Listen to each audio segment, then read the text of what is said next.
गवई के खोरी में ओर के नीचे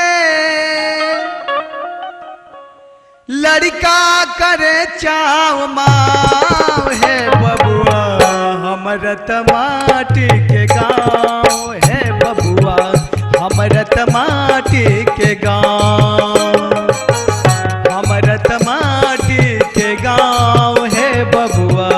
हमर माटी के गाँव गवई के खोरी में ओर के नीचे लड़का करे चाव माव है बबुआ हमर माटी के गाँव है बबुआ हमर माटी के गाँव हमर माटी के गाँव है बबुआ हमर माटी के गाँव।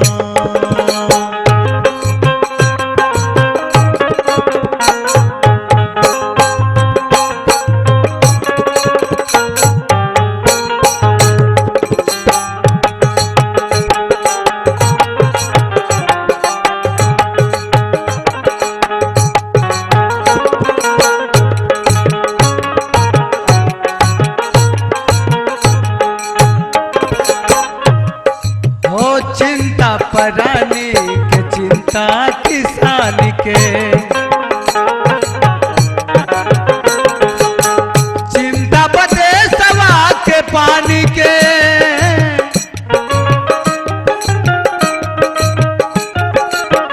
चिंता परानी के चिंता किसानी के चिंता बदे सवा के पानी के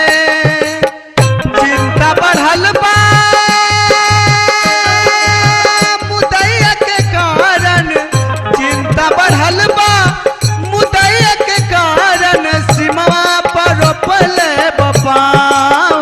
बबुआ हमर माटी के गाँव है बबुआ हमर माटी के गाँव हमर माटी के गाँव है बबुआ हमर माटी के गाँव।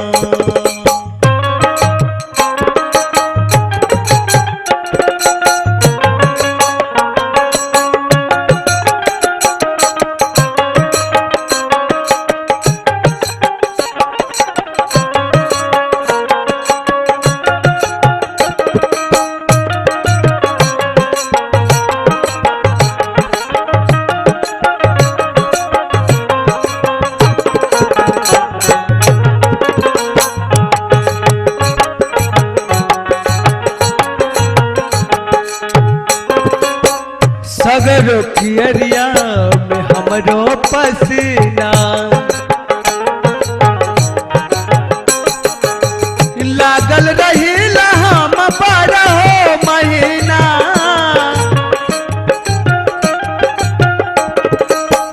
सगरो कियरिया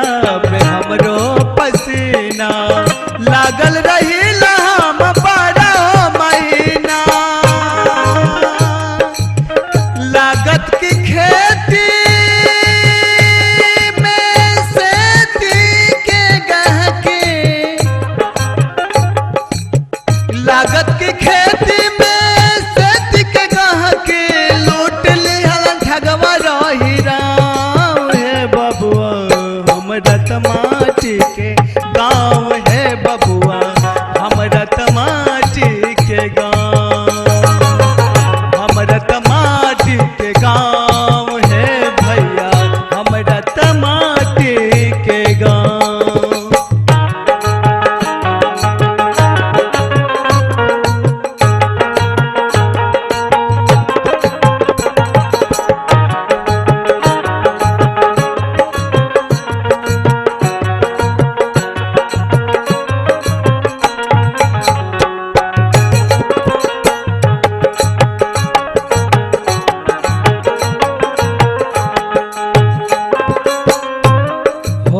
जो गम करीला जड़ावर नयाटे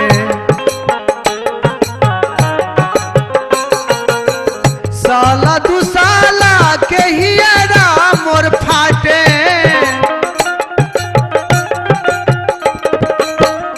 जो गम काम करीला जड़ावर नयाटे साला दुसाला के हियरा मोर फाटे हो जागी न जनता तो बड़ी परेशानी जागी न जनता तो बड़ी परेशानी उनका के लगी है न ठाव रे बबुआ हमरा तमाटी के गाँव है भैया हमरा तमाटी के गाँव हमरा तमाटी के गाँव है बबुआ हमरा तमा